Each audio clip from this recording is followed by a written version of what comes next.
Hello everybody, and welcome back to another weekly recap. In the weekly recap, I like to go over any news related to the old school RuneScape community this week. Now last week I was gone for the update day, so I thought I'd do it today because we got some really hot off the press news concerning the Revenant Cave. Finally determined what they're going to do with the Revenant Cave, which I'm really excited to get into that. On top of that, we're going to be going over today's game update, as well as there is a really interesting blog post about minigames this week, and there were a few other things posted as well. Anyway guys, I hope you enjoyed the video. If you do, I'd always appreciate it. If you leave the video a like, always helps out with the YouTube algorithm. Thank you so much, and let's get started. Alright, let's start off with today's game update. A very small quality of life update again, called Blowpipe ammo changes and small fixes. Now the only change this week is to the toxic blowpipe. You are now able to swap between different types of darts in the blowpipe without having to remove ammo. All you have to do is simply use your new ammunition on the blowpipe and it will swap it out. A very minor quality of life change, but helpful. Additionally, if the toxic blowpipe is the only item in your inventory that uses Zulrah scales, any scales that you pick up will automatically be added to the blowpipe. That is pretty nice, I like that one. So as you kill Zulrah, you really won't have to ever refill it with scales. So apparently that was the only update they got to this week. I'm a little surprised that there's been such little content the last month, but hopefully they're working on something big. And then next up here they talk about the recent teletab update. Now when they added in the craftable teletabs for ancient magics and lunars, for some reason they removed the wilderness warning on the ancient magic teleports before you click on it. However, they decided they would make this toggleable. Now this can be toggled on and off using the right click configure option. And now because of this, the left click option is now break. Now next up here they talk about the Revenant Caves, and they finally have come to a decision on what they want to do, which is exciting. Now over the last couple of months, a lot of different ideas have been tossed around. Now the two most popular ideas that jagex highlights here are roaming revenants, as well as just modifying the current Revenant Cave. Well, they're going to be going with the second option, so no roaming revenants. The reason for that is that roaming revenants would quickly become annoying, and in the end it wouldn't really solve the problem, it would just move it somewhere else. So what are they going to modify about the Revenant Cave? Now the idea behind most of these changes is to make it harder for clans to lock down the Revenant Caves. Now to start off, they're going to distribute the revenants all throughout the cave, so they're not going to be in predictable locations. So now that they are roaming around, it'll be a bit harder for players to block off certain revenants. They also may consider adding in more spawns to the location as well, but that is not certain. Now the next change is the most important and kind of unprecedented. They are going to be removing multi-way combat from the Revenant Cave and replacing it with something called Singles Plus. Now essentially the way that this is going to work is PvP is always going to take priority. So if you're currently killing an NPC, you can be PJ'd off that immediately by a PKer. With that said though, the entire Revenant Cave is going to be singles, which means you can only be attacked by one person. So this is going to prevent boxing from players in the cave, but will also give them a fighting chance because they can't be piled on by 100 clan members at once. That said though, any other aspect of single way combat is going to be the same and will apply. Now furthermore, they're going to be looking at the drop table for revenants themselves, along with the mechanic that gives you a higher rate of getting the unique weapons when you are skulled. Those are most likely going to change, although they don't highlight how and when. Now furthermore, they're going to be moving all of these Slayer monsters in the Revenant Cave, and they're now going to occupy a separate dungeon south of the Larange chest. This dungeon is going to be multi-way combat, but is going to be a lot bigger, and will leave room to expand Wilderness Slayer in the future. And all of the creatures in that dungeon will also have a higher chance of dropping a Larange key. Okay, so that is their proposed changes for the straight up mechanics of the Revenant Cave. I think the single plus mechanic does seem promising to me, although I'm not a PKer obviously. So if any of you guys are in the PvP community, let me know what you think about it with a comment down below. I'm interested to read your thoughts. Now moving on to other PvP issues, they have a couple other ones here. Now once again they're mentioning the Vesta's Longsword.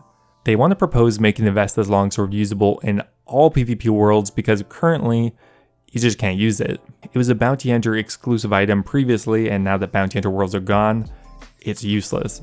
That said, they're not going to be enabling it in PvM combat, as it could significantly affect the existing meta. And the final thing they wanted to talk about today is blighted items. Now, just like the Vesta's longsword, they'd like to make them usable on PvP worlds. Now, they might appear in limited areas, everywhere at once, or in stages.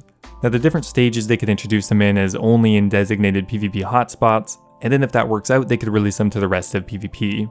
And finally, this will also include a rebalancing of the last man standing store to ensure that they cost an appropriate amount. Alright, so that is a bunch of PvP changes. Kind of exciting to see that they're eventually doing something with the Revenant cave. Let me know what you think about that down below. I do think the changes are promising. Dealing with clans is obviously the main issue. I don't know why they needed months and months of data to summarize that, but you know what, I'm happy to get into it eventually. Now, about 5 days ago now, jagex released a really big blog about minigames, primarily to do with Soul Wars, which is going to be one of the major updates next year. However, they also mention a bunch of different minigames and changes they'd be looking to make to them. Now, this is truly a massive blog, so we're going to be highlighting some of the more important information, but as always, I would recommend reading through the entire thing on your own if you want every single detail. Now, Soul Wars is an update that is going to be coming in early 2021, and by and large is going to be a port of the original game mode from RS3, or perhaps an earlier version. Now, obviously, there is going to be a significant amount of changes to make it suitable for old school. Now, the requirements to play Soul Wars in old school RuneScape is going to be a bit different. You're going to require 500 total level, 40 combat, and of course membership. This is entirely to help combat bots, but won't actually be really required to play the game. Now, if you've played Soul Wars before, the mechanics are going to be fairly similar to what they were. One of the biggest changes, obviously, though, is going to be to the reward system, as the RS3 rewards are not going to be very suitable. Now, essentially, the way you're going to get rewards is by accruing zeal. You can get this in a variety of different ways, by killing your opponent, healing fellow team members, burying bones, sacrificing soul fragments, dealing damage, or capturing graveyards. Now, you can spend your zeal at the reward shop, and it has a few different things. Now, first appear, you can straight up buy experience. This is going to be kind of similar to pest control. You can buy experience for any of your combat stats, assuming that they're over level 30. Now, next up here, they are proposing putting the Nightmare Zone imbues here. That said, they're not going to be removing them from Nightmare Zone, just putting an alternative way to get it. Next up here, they are proposing the Soul Cape. It will require 70 prayer to equip and will provide a +8 prayer bonus. Next up here, we have the Ectoplasmatter. When this item is carried in the inventory, it will give you prayer experience whenever you kill a ghostly creature. The XP given will be based on the amount of hit points that the creature has, very similar to Slayer experience. Next up here, you can purchase a Lucky Dip, which will give you a random item from a new loot table. However, whenever you buy a Lucky Dip, there's also a rare chance that you are given the Avatar Pet, which is going to be a brand new pet for Soul Wars.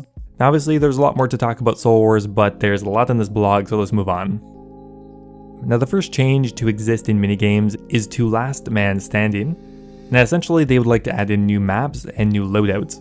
Now, right now, they're proposing the Wilderness of Rock map, which was particularly popular, and they'd also like to add a Zerker and Pure style fights to the minigame. Okay, they're actually proposing a very minor change to the Grand Exchange. They'd like to add in a new area in the southwestern corner called the Game Zone. Here you'd be able to play a games table offering each of the 4 games room minigames. We'd also like to add these to various pubs around Gillinor. I really like that last idea, I think that makes a lot of sense. Now, to make trouble brewing a bit more accessible, they'd like to reduce the requirements to participate in it, so they're removing the level 40 cooking requirement and cabin fever. Now, there are quite a few minor bug fixes to Barbarian Assault, Castle Wars, and even Puro Puro. However, the Shades of Morton is actually one of the minigames they're looking to rework the most. Now, beyond reworking the actual map for the Shades of Morton minigame, they're also going to be adding in additional rewards. Now, first up here, there would be a wearable coffin. This item would go in the cape slot and would allow you to store a range of different shade remains and would be intended for inventory management.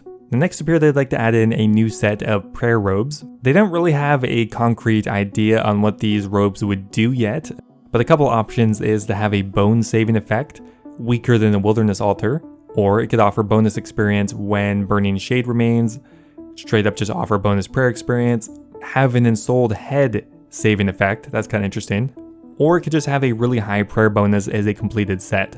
So on top of that, they were looking to add in a couple other armor pieces such as Swamp Bark and Blood Bark. Now Swamp Bark armor would be a mid-tier level of magic equipment that has a set effect that when the entire set is equipped, it would reduce the time that bind spells would affect you by 2 ticks per piece. And finally here we have Blood Bark armor.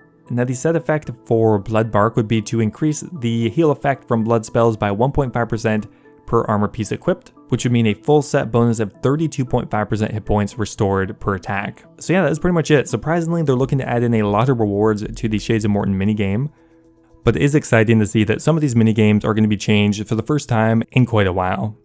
Now before I go here, I want to give a massive thank you to Brad Sings, who just subscribed in my Dragon tier of YouTube membership. Thank you so much, man. It means a lot. I'm so shocked that even multiple people did that. It was meant to just be a flex tier. They're joining Tizdoc Bunny, Revolver Ocelot, and Kush Patel, but also another massive thank you to Heathen Lock Games, Base Titch, and Double Talk. Thank you for making the dream possible, guys. I really appreciate it.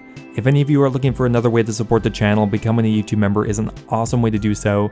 You can be immortalized in any of my videos, get a custom Discord role, and have access to my video schedule. Anyway, thanks again, guys, and I'll see you next time.